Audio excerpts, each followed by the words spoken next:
Donc bonjour à tous et merci d'être là si nombreux parce que c'est notre 3e édition, je crois, de Confidence de Pro sur l'engagement étudiant.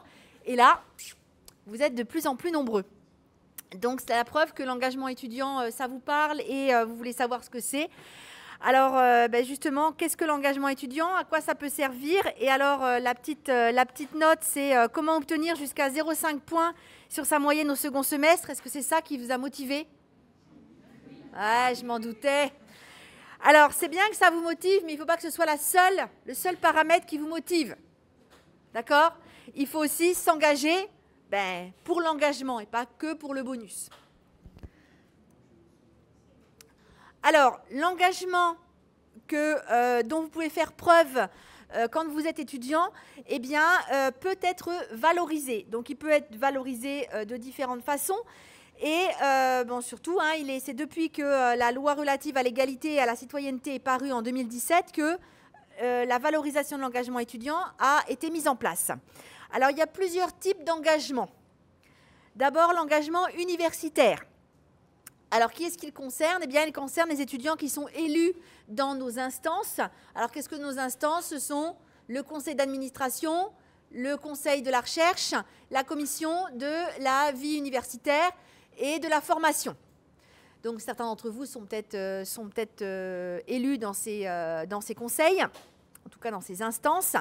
Et donc, à partir du moment où on s'engage, on est là présent tout le temps dans les commissions et qu'on on travaille pour le bien des autres étudiants, eh bien, on peut faire valoir un engagement étudiant. Au niveau universitaire, il y a également la participation active aux événements étudiants qui sont organisés à l'UPF. Donc, il y a plusieurs événements qui, normalement, sont organisés chaque année. Alors, je dis bien normalement parce que depuis l'année dernière, eh bien, on a un petit peu de mal à organiser tous les événements qu'on aimerait organiser. Mais en tout cas, il y a des événements qui sont répartis tout le long de l'année et qui demandent la mobilisation d'étudiants pour faire de l'encadrement, pour faire visiter le campus, pour participer à ces journées événementielles pour les étudiants. Donc ça, c'est 2 possibilités d'engagement universitaire. Il y a également l'engagement associatif. Alors, qu'est-ce que l'engagement associatif? Eh bien, c'est le fait de non seulement faire partie d'une association, ça ne suffit pas de faire partie d'une association, mais c'est d'être vraiment pleinement engagé dans cette association, d'être dans le bureau de l'association et de vraiment mener des actions au sein de l'association. Ensuite, il y a également l'engagement citoyen.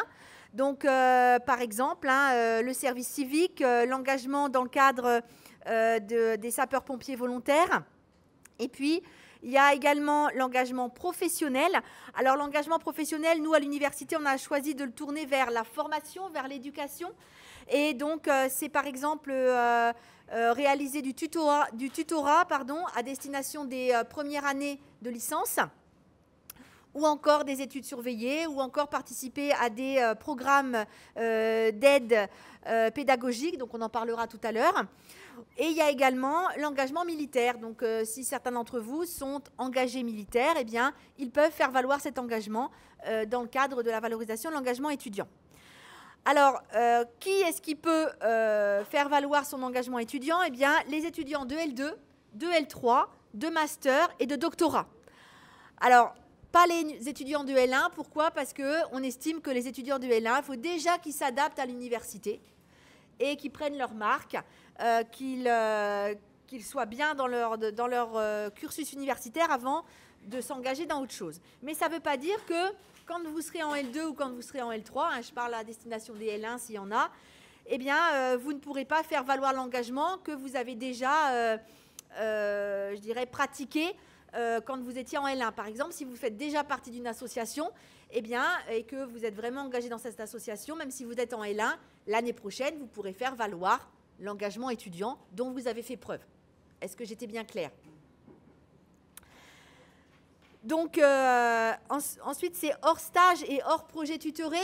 Vous comprendrez bien que les stages et les projets tutorés, donc les projets tutorés, il y en a en éco-gestion, il y en a également dans le cadre du but. Les projets tutorés sont déjà valorisés puisqu'il y a déjà des notes. Vous êtes déjà évalué sur les projets tutorés. Et pareil pour les stages. Les stages, il y a déjà dans le stage une valorisation, puisque ça compte pour les ECTS. Donc, du coup, la valorisation de cet engagement étudiant, c'est hors stage et hors projet tutoré. Et puis, on en vient à ce qui intéresse, j'ai l'impression, la majorité d'entre vous, le bonus. C'est-à-dire, comment est-ce que votre engagement étudiant peut être valorisé? Eh bien, sous la forme d'un bonus de points de 0,1 jusqu'à 0,5 sur la moyenne du second semestre. Alors, pourquoi donc c'est la moyenne d'un semestre, donc ce n'est pas négligeable, hein, la moyenne d'un semestre, hein, sachant que les semestres ne sont pas compensables entre eux, hein, mais que ça peut vous aider à avoir une mention ou ça peut vous aider à avoir votre semestre si jamais vous êtes un petit peu juste. Et c'est sur la moyenne du second semestre pour que vous ayez le temps justement de réfléchir à la valorisation de l'engagement si ça fait déjà quelques temps que vous êtes engagé, de vous y mettre si vous n'y êtes pas encore engagé. Et puis, ça permet aussi donc, de se donner le temps de la réflexion. Et par exemple, si vous êtes en L2, vous dites, bah oui, j'ai commencé à m'engager sous diverses manières, mais peut-être que je peux faire encore plus de choses. Et dans ce cas-là, vous pouvez demander la valorisation de votre engagement étudiant en L3. Donc, ça se demande une fois sur le cursus de licence. Donc, si vous l'avez demandé en L2, vous ne pouvez pas le demander en L3. Mais vous pourrez le redemander en master. D'accord? Donc, c'est une fois sur le cursus de licence. C'est pour ça que je dis que si vous êtes en L2, eh bien, il n'empêche que vous pouvez être engagé maintenant et le faire valoir l'année prochaine. C'est bon pour tout le monde, ça? Et alors, bon, c'est pas comme ça, je me suis engagée, je vais avoir 0,5 points sur la moyenne. Il y a il y a un dossier, c'est pas non plus un rapport de stage, hein, il y a un document à remplir où on vous demande ce que vous a apporté finalement votre engagement, avec qui vous l'avez fait, voilà, quelles sont les compétences que vous avez acquises, parce que ça doit être valorisant pour vous, ça doit vous servir dans la progression de vos études d'une part, et puis dans votre vie d'étudiant et dans votre vie future de professionnel, eh bien ce sera aussi quelque chose que vous pourrez mettre en avant. Donc il faut que ce soit quelque chose de cohérent avec votre projet, avec vos valeurs, pour que ce soit valorisé. Et donc, vous remettrez ce dossier. Alors, on vous donnera toutes les indications. Hein, ça se passe au bureau de la vie étudiante. Donc, le dossier, lorsqu'il est remis, lorsqu'il est complet, eh bien, il est soumis à la sous-commission engagement étudiant. Donc, elle est composée de deux vice-présidents, dont moi-même, d'étudiants élus et puis de personnels qui ont fait partie ou qui sont partie prenante ou impliqués dans le type d'engagement que les étudiants font valoir. Donc, c'est souvent... ça peut être des personnels de l'université, ça peut être d'autres personnes extérieures qui ont participé à l'encadrement de l'engagement, par exemple. Donc, on a une sous-commission et la sous-commission propose un bonus de points au jury. Donc, il y a une proposition qui est faite. On a une grille hein, où la personne qui encadre l'engagement a noté satisfaisant, très satisfaisant, pas satisfaisant, et ça nous amène à un petit barème. Et donc, on propose un bonus de points de 0,1 à 0,5. Et on le propose au jury. D'accord? Donc, au jury du semestre pair, donc semestre 4 ou semestre 6, ou 8 ou 10. On le propose au jury, c'est le jury qui est seul,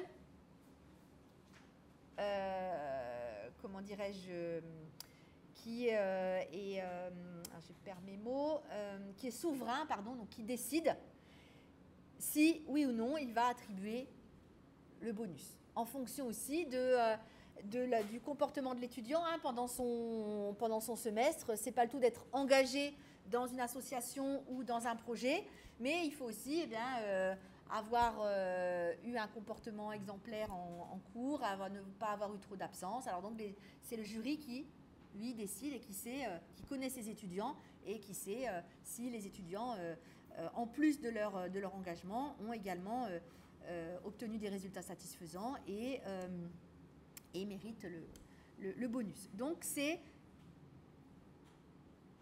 un bonus qui n'est pas automatiquement attribué. Ce n'est pas juste j'ai participé à un événement de l'université, donc je considère que je peux avoir 0,5 points. Ce n'est pas ça. C'est une demande, l'étudiant doit faire la démarche de demander la valorisation, mais ce n'est pas automatique. Est-ce que ça c'est clair pour tout le monde? D'accord?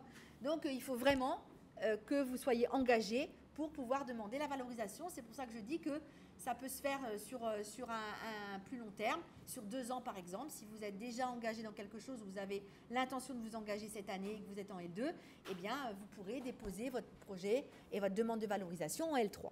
D'accord? Donc j'ai par exemple un exemple d'engagement éco-citoyen à l'université, hein, avec donc notre chargé de mission campus éco-responsable qui l'année dernière déjà et l'année d'avant donc a reçu des étudiants qui se sont engagés, on en avait 2 notamment, et donc qui proposent des projets et qui mènent à bien ces projets. Donc du coup, ce sont des étudiants qui ont pu avoir des bonus les années précédentes. Donc je vais laisser la parole à des intervenants extérieurs qui, eux, sont également engagés, je dirais, qui sont engagés dans une association, qui sont également chefs d'établissement au collège de Tiperoui, et qui vous propose donc d'entrer dans un programme d'aide à la réussite des collégiens de Tiperoui. Donc ça rentre tout à fait dans le cadre de l'engagement professionnel du côté formation. D'accord? Donc je vais leur laisser la parole.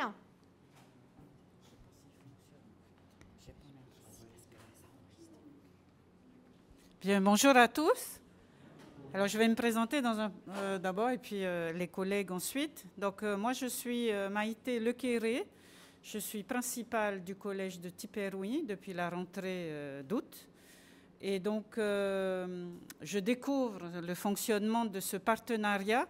C'est un partenariat qui est particulier puisqu'il regroupe une association et la commune de Papeete. Dans ce cadre-là, une convention a été signée donc avec le collège de Tiperoui et la commune de Papeete pour permettre aux élèves qui sont scolarisés au collège de Tiperoui et qui habitent Papeete de bénéficier de ce dispositif d'aide, d'accompagnement dans le cadre de leur parcours sur les années à venir. Puisque là, les élèves qui vont être, à qui on va proposer d'intégrer ce dispositif sont en classe de 3e. Donc, un des objectifs, c'est aussi de favoriser chez eux l'ambition scolaire, pour que, à votre contact, ils aient envie déjà d'aller plus loin et de se projeter au-delà des 3 années de lycée. Ça, c'est la première chose, donc favoriser l'ambition scolaire et les aider à construire leur parcours d'avenir. Vous avez dû en entendre parler peut-être pour certains d'entre vous, et donc préparer leur entrée au lycée. Alors, ces élèves sont choisis donc, par rapport prioritairement à leur commune de résidence, leur lieu de résidence, donc plus particulièrement, si on peut, le quartier de Tiperoui, qui est voilà, un quartier qui est un peu difficile, un quartier prioritaire. Les enfants, parfois, sont éloignés. D'abord, ont été éloignés pour certains d'entre eux de la continuité pédagogique suite au confinement. Ils vont aussi être proposés par leurs professeurs principaux comme étant des élèves qui commencent à avoir déjà des difficultés, mais qui ont envie de réussir. Voilà, ça c'est pour la partie recrutement. Mes collègues vont plus parler de l'organisation au sein de la commune et de l'association qui va porter ce projet.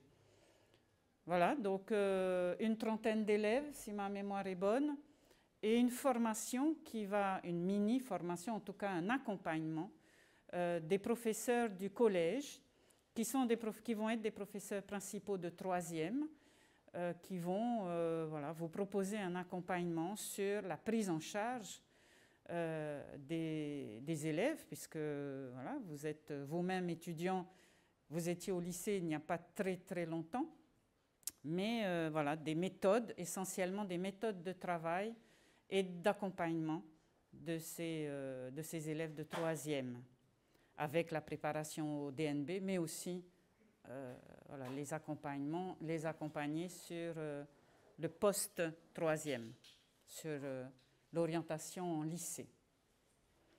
Voilà, donc si vous avez des questions, je vais passer la parole à la représentante de la commune de Papeete. Merci. Yarana tout le monde, je me présente, je m'appelle Mohea, donc je travaille à la mairie de Papeete et en charge notamment du PEL, projet éducatif local de la mairie de Papeete.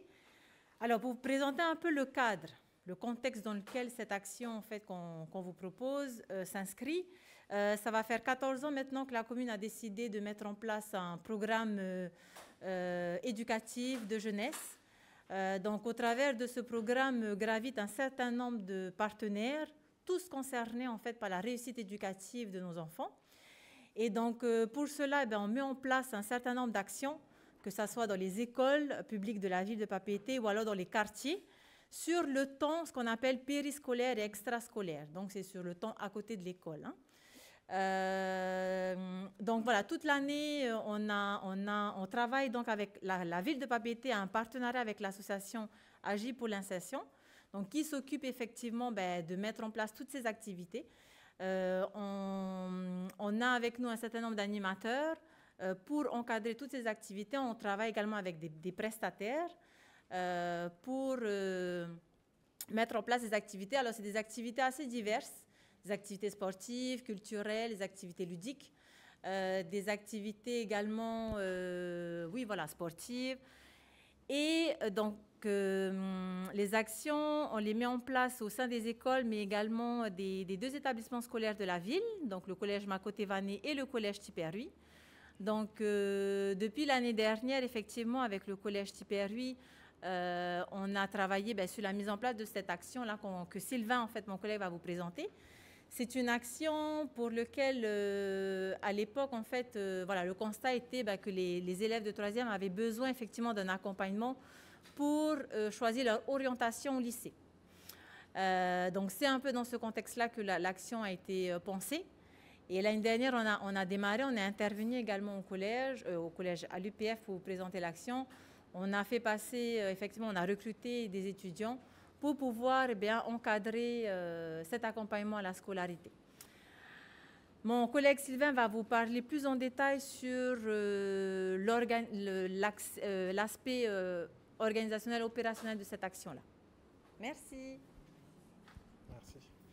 Bonjour tout le monde. Alors moi je m'appelle Sylvain, je travaille pour la ville de Papeete au sein de l'association Agir pour l'insertion. Je suis responsable de toutes les activités qui se passent dans les écoles, donc école maternelle, école primaire et les projets qui sont mis en place. L'idée de ce projet de tutorat, il est calqué sur ce qui existe en métropole, les cordées de la réussite.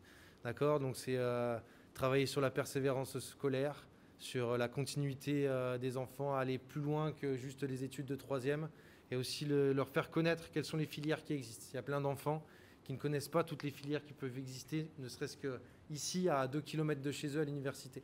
Donc l'idée, c'est de pouvoir, utiliser, c'est pas très sympa pour vous, c'est de pouvoir compter sur vous, sur vos connaissances et sur aussi votre connaissance de l'université, vos connaissances aussi intellectuelles, pour leur proposer à la fois donc, un accompagnement éducatif, mais aussi leur expliquer un peu qu'est-ce qu'on peut trouver à l'université. L'idée, c'est de pouvoir permettre à des enfants, nous, ce qu'on cherche avec le projet éducatif local, c'est l'égalité des chances face à l'éducation. Il y a des enfants, vous le connaissez, peut-être que vous en faites partie aussi, qui n'ont pas tous la même possibilité de travail. Ils rentrent chez eux, Ils n'ont pas une possibilité de se mettre facilement au travail sur un petit bureau tranquillement. L'idée, c'est de leur proposer 2 fois par semaine 1 heure d'accompagnement éducatif. On recrute, comme l'année précédente, 6 étudiants. D'accord ? Chaque étudiant a environ entre 5 et 6 élèves par heure. L'idée pour vous, alors c'est aussi ce qu'a écrit tout à l'heure, là, c'est de valoriser vos points, gagner entre 0,1 ou 0,5 points. S'il y a des étudiants parmi vous ou parmi ceux qui vont candidater, peut-être vous vous dites plus tard, j'aimerais être enseignant. Ça vous fait aussi une première expérience. Et il y a aussi un autre petit truc, c'est que nous, au sein de l'association, on finance nos projets grâce au contrat de ville et grâce à la mairie de Papeete. Et on a aussi une rémunération pour vous qui est à hauteur de 2000 francs l'heure. D'accord ? Donc ça veut dire qu'à chaque fois que vous passez... Ah, j'ai perdu votre attention ou je l'ai récupéré, votre attention ? 2000 francs l'heure, d'accord ? Ça veut dire que par semaine, vous avez 2 fois les enfants par semaine, vous avez 4000 francs l'heure. C'est déclaré, vous avez vos premières fiches de paye, moi aussi, sauf si vous avez déjà travaillé, c'est déclaré auprès de la CPS, etc. Vous avez vos premières fiches de paye, donc c'est déjà comptabilisé pour votre retraite. C'est loin, hein, mais c'est déjà une première expérience professionnelle. Au niveau des inscriptions, l'année dernière, on a eu à peu près une trentaine de candidatures. Je ne vais pas vous cacher que les candidatures, le premier aspect que l'on cherche, c'est une stabilité au niveau de l'emploi du temps. Je sais que c'est compliqué pour vous. Vous avez des emplois du temps très changeants. Toutefois, je sais, parce que j'ai fait les entretiens l'année dernière avec les étudiants, il y a certaines filières qui ont la chance, ou certains niveaux, je crois que c'est les L2 et les L3, vous savez peut-être, maintenant vous avez une certaine expérience de l'université, que vous avez des créneaux qui sont assez stables. Si vous savez que vous avez des créneaux stables, vous pouvez dire ok, je vais aller postuler, etc. Si vos créneaux ne sont pas stables, je ne vais pas vous cacher que ça sera un frein pour le recrutement. Puisqu'en fait, on essaie que pour les enfants de 3e, pour les élèves de 3e, pardon, ce soit stable pour eux, que ce soit tout le temps la même heure dans leur emploi du temps. On peut évidemment modifier sur des semaines A, semaine B, comme ça peut être le cas sur les élèves déjà. Le lundi, ça peut être 14h30 et le lundi de la semaine B, ça peut être 15h30. Des choses comme ça. Mais on essaiera que ce soit assez stable pour les enfants. Pour la candidature, il faut aller vous inscrire auprès de, je ne sais pas si Marina ou Madame Schneider, peu importe, auprès du bureau de la vie étudiante. Vous allez vous inscrire là-bas pour le projet de tutorat avec le collège Tipperary. On recevra vos candidatures et ensuite vous passerez un entretien. L'année dernière, c'était moi. Je ne sais pas si c'est moi qui vous peux passer encore l'entretien ou si je serai accompagné de quelqu'un du collège ou quelqu'un de la mairie, on verra. On a dit que la date limite pour postuler ? Le 22 octobre. Donc vous avez jusqu'au 22 octobre et n'hésitez pas à en parler autour de vous. L'année dernière, je crois que tous les étudiants que j'ai reçus, il n'y en avait aucun qui était présent à cette réunion. Ils en ont entendu parler, par le bouche à oreille. Il y avait eu des pancartes aussi, hein, devenir super-héros ou un truc comme ça. Voilà, ok. Donc n'hésitez pas, l'idée c'est donnant-donnant. Vous allez donner un peu de votre temps pour les enfants, pour les accompagner scolairement. Et puis aussi, ça vous permet d'avoir une première expérience, une petite rémunération, peut-être un bonus sur votre... J'ai bien dit peut-être, hein. Il y a un dossier à remplir et l'année dernière, c'est moi qui les ai remplis. Donc il y a des petits dossiers à remplir. Et aussi, l'année dernière, on a organisé une journée avec Marina, avec Madame Schneider, pardon, je sais. Pour que les enfants, la trentaine d'enfants qui étaient dans le projet, ils sont venus visiter l'université. Ils ont fait des petites expériences au labo, ils ont assisté à un petit cours en amphi, l'université, le restaurant universitaire. Donc voilà, c'était... je pense que cette année, on le mettra beaucoup plus tôt dans l'année parce que ça a vraiment été marquant pour les enfants. Donc pour les élèves, je vais y arriver. Les élèves, les enfants, pour les élèves. Voilà, ça reste des enfants, mais eux, ils vont les rencontrer comme élèves. Ah, les horaires d'intervention. Alors, les horaires d'intervention, ça peut être soit tôt le matin, en fait, ça peut être avant vos cours, c'est-à-dire que si vous prenez à 10h, nous, parfois, on a des classes qui ne prennent pas avant 8h, donc ça peut être de 7h à 8h, ou ça peut être en fin de journée, ce ne sera jamais au milieu de la journée. Comme on vous l'a dit tout à l'heure, nous, on fait des actions sur le temps périscolaire, donc c'est après ou avant l'école, c'est pas pendant. On n'intervient pas au milieu de 2 heures de cours. Donc ça peut être soit à partir de 13h30, mais je crois qu'il n'y a pas de troisième qui finit à 13h30, soit de 14h30 à 15h30, soit de 15h30 à 16h30. Et le mercredi après-midi, on a tenté l'année dernière, ça a été trop compliqué, donc il n'y aura pas le mercredi après-midi. En plus, il y a l'AS. Je crois que j'ai pas oublié grand-chose. C'est maximum 15h30. Ouais, maximum 15h30 jusqu'à 16h30. 16h30, c'est ferme, hein, c'est ça? Donc voilà. Pareil, hein, si vous êtes si vous postulez, les questions qu'on vous posera, c'est si vous êtes véhiculé ou pas. C'est-à-dire que forcément, si vous faites tous vos déplacements en bus, ça va être un tout petit peu plus long. Donc on va hésiter à vous prendre ou quoi. Bref, enfin, je dis pas ça pour vous dire, ok, postulez pas. Si vous êtes vraiment motivé et que vous avez des solutions, postulez. Est-ce que vous avez des questions? Donc vous avez jusqu'au 22 octobre pour postuler et un démarrage possible, enfin prévisionnel de l'action. La formation. Le 8, la semaine du 8 novembre, formation avec les enseignants du collège Tipperary. Et à partir du 15 novembre, prise en charge des élèves. Normalement, ça se passe au sein du collège. Et c'est toute l'année scolaire. Jusque l'année dernière, on s'est arrêté mi-juin ou première semaine de juin, juste avant que les enseignants ils prennent le relais sur la préparation au DNB, au diplôme national du brevet. Ouais, c'est ça, 2 fois, je leur ai dit, hein, 2 fois par semaine, donc 2 heures par semaine, 2000 francs par heure, par étudiant.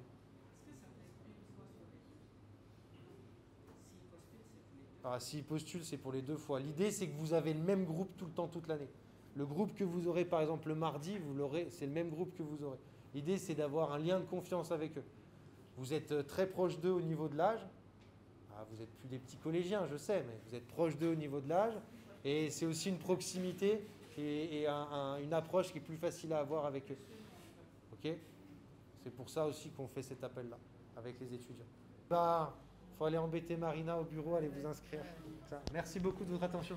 Alors, je voulais juste te donner une petite précision. Effectivement, l'année dernière, les étudiantes, parce que je pense que vous aviez que des filles, hein, voilà, mais bon, elles ont fait partie de ce qu'on a appelé la Ligue des étudiantes extraordinaires. C'est-à-dire qu'on avait des affiches sur le campus, vous les avez peut-être vues, hein.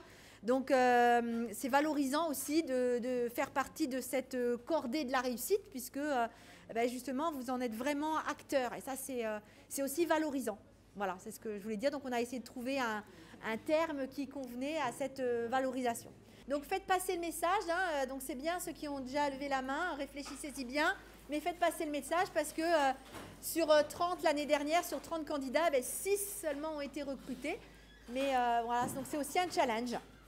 Merci de votre attention.